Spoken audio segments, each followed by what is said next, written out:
Class 10th के बच्चे देखिए, एक पेपर मैंने आपके लिए बहुविकल्पी बना रखा है। बेटा, एक क्वेश्चन एक एक नंबर के हैं, लेकिन परीक्षा में 2 नंबर 3 नंबर में भी आ सकते हैं। जो 3 अंक की 2 अंक की भी आएंगे तो फिर तब इसका जो है ऑप्शन दिया नहीं रहेगा, विकल्प दिया नहीं रहेगा, केवल क्वेश्चन होगा। और मैं इसमें आंसर नहीं बताऊंगा, इसमें विकल्प नहीं पढ़ूंगा क्योंकि वीडियो लंबी बन जाती है। तो पहला प्रश्न देखिए, निम्न में अपरिमेय संख्या है, 4 विकल्प दे रखे हैं, इसमें अपरिमेय संख्या कौन सी, ये आपको छांटनी है। प्रश्न नंबर दूसरा, बहुपद 2x² ऋण 3x ऋण 5 में शून्यकों का गुणनफल है।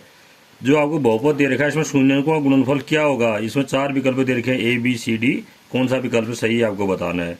रैखिक समीकरण युग्म में 2x धन 3y बराबर 8, दूसरा है 4x बराबर 7 ऋण 6y के हल हैं। इसके हल किस प्रकार के होंगे। अपरिमित रूप से यानी हल, कोई हल नहीं, 2 हल और अद्वितीय हल। जो विकल्प सही है वो आपको बताना है। चौथा प्रश्न, द्विघात समीकरण का मानक रूप स्टैंडर्ड फॉर्म है। 4 विकल्प दिए हैं आपको, द्विघात समीकरण का मानक रूप स्टैंडर्ड फॉर्म क्या होता है ये आपको बताना है। सोच समझ करके उत्तर दीजिएगा। पांचवा प्रश्न देखिए, निम्न में द्विघात समीकरण नहीं है। देखो, ए में भी विकल्प है, बी भी है, सी भी है, डी भी है। ये बहुत इंपॉर्टेंट है। इसमें द्विघात समीकरण कौन नहीं है ये आपको बताना है। 4 विकल्पों में से देखो, चारों विकल्पों में द्विघात समीकरण दिए हुए हैं, समीकरण दिए हुए हैं। द्विघात समीकरण 3 तो उसमें द्विघात समीकरण है, एक नहीं है, कौन नहीं है ये आपको बताना है। प्रश्न नंबर 6, √3x² धन 11x धन 6√3 बराबर 0 का विविक्त कर है। डिस्क्रिमिनेंट निकालना है, कितना होगा इसका ये बताना है। 4 विकल्प में से एक विकल्प सही है। 7वां प्रश्न, निम्नलिखित में कौन AP नहीं है। 4 विकल्प दे रखे हैं, 4 विकल्पों में 3 विकल्प तो AP है, लेकिन एक विकल्प ऐसा जो AP नहीं है, कौन नहीं है आपको बताना है। 8वां प्रश्न, निम्न श्रेणी में कितने पद है। इसमें कितने पद हैं ये हमें निकालना है। देखो, 18, 15 से 1/2, 13, लास्ट वाला ऋण 47 है। इसके 4 विकल्प दिए हैं, एक विकल्प सही है, वो आपको बताना है। 9वां प्रश्न देखिए, निम्न श्रेणी का योग है। श्रेणी 1/15, 1/12, 1/10 ... 11 पदों तक, 11 पदों तक इस श्रेणी का योग कितना होगा। आपने एक ही श्रेणी पढ़ रखी है, समानता श्रेणी, तो ये समानता श्रेणी होगी। इनका योग कितना ये आपको बताना है। प्रश्न नंबर 10, 0 और 50 के बीच, 0 और 50 के बीच विषम संख्याओं का योग है। 0 और 50 के बीच जो विषम संख्याएं हैं उनका योग कितना आएगा ये आपको बताना है। 4 विकल्प दिए हुए हैं, एक ही विकल्प सही है। यदि DE बराबर BC तब AC का मान होगा। देखो, ये आपने DE BC के समांतर है, पढ़ रखे आपने, BPT पढ़ रखी, उसी से रिलेटेड है।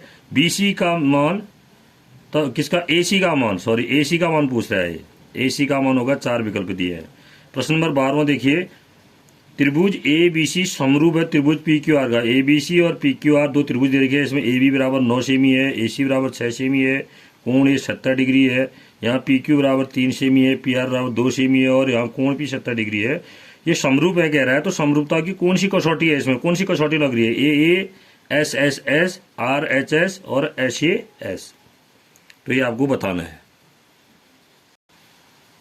प्रश्न नंबर 13 देखिए, बिंदु AB और -A - B के बीच की दूरी है। 2 बिंदु AB और -A - B की बीच की दूरी क्या होगी। 4 विकल्प आपको दिए हैं, ये आपको बताना है इनके बीच की दूरी क्या है। प्रश्न नंबर 14, निम्न चित्र में बिंदु A की निर्देशांक हैं। देखो, ये X निर्देशांक है, ये Y निर्देशांक है। यहाँ पर एक लाइन है, इस लाइन जो है ये X अक्ष को काट रही है लाइन बिंदु A पर। इसकी यहाँ O से A की दूरी 3 मात्रक है, तो A की निर्देशांक क्या होंगे ये पूछ रहा है। 4 विकल्प दिए हुए हैं। प्रश्न नंबर 15 देखिए, बहुत इंपॉर्टेंट प्रश्न है। 15 में क्या है, एक आपके पास रेखाखंड है XY, X के निर्देशांक ऋण 7 ऋण 9 है, और Y के निर्देशांक 7 और 5 है। क्या कह रहा है, बिंदु A B और C बिंदु ऋण 7 ऋण 9 और ऋण 7 5 को 4 बराबर भागों में विभाजित करने वाले बिंदु हैं। ये जो बिंदु है A B C, इसको 4 बराबर भागों में विभाजित कर रहे हैं। देखो, यानी कि XA AB BC और CY बराबर है, तो ये बिंदु B के निर्देशांक होंगे। इस बिंदु B के निर्देशांक ये पूछ रहा है। ठीक हो गया। इसके बाद 16वां प्रश्न, देखो ट्रिग्नोमेट्री से है पूरे सारे क्वेश्चन। यदि tan A बराबर 3/4 तो cos A का मान होगा। cos A का निकालने विकल्प दिया हुआ है। प्रश्न नंबर 17, sin 45 डिग्री बट्टा cot 45 डिग्री -tan 45 डिग्री बट्टा sec 45 डिग्री धन sin square 30 degree plus cos square 30 degree का मान है। इसका मान हमें निकालना है। विकल्प 4 दिए, एक सही है। थोड़ा दिमाग का इस्तेमाल भी करना है प्रश्नों में, ऐसा नहीं कि करते जाना है। प्रश्न नंबर 18 देखिए, sec a plus tan a into दूसरे ब्रैकेट में 1 माइनस sin a का मान बराबर होगा। 4 विकल्प दिए हैं आपको, ये बताना है आपको कौन सही होगा। 19वां प्रश्न देखिए, cosec a plus cot a फिर दूसरे ब्रैकेट में 1 माइनस cos a बराबर होगा। 4 विकल्प दे रखे हैं, किसके बराबर होगा ये आपको बताना है। प्रश्न नंबर 20वां, 1 प्लस कॉट स्क्वायर ए अपॉन 1 प्लस टेन स्क्वायर ए बराबर है, ये किसके बराबर होगा। 4 विकल्प दिए हैं, ये भी आपको बताना है। सावधानी से करना है, बुद्धि का इस्तेमाल करना है, थोड़ा दिमाग भी लगाना है और सही सही उत्तर और ग्रुप में भी भेजना है। केवल ममता और स्नेहा और अंजलि भेज रहे हो और लोग नहीं भेज पा रहे हैं।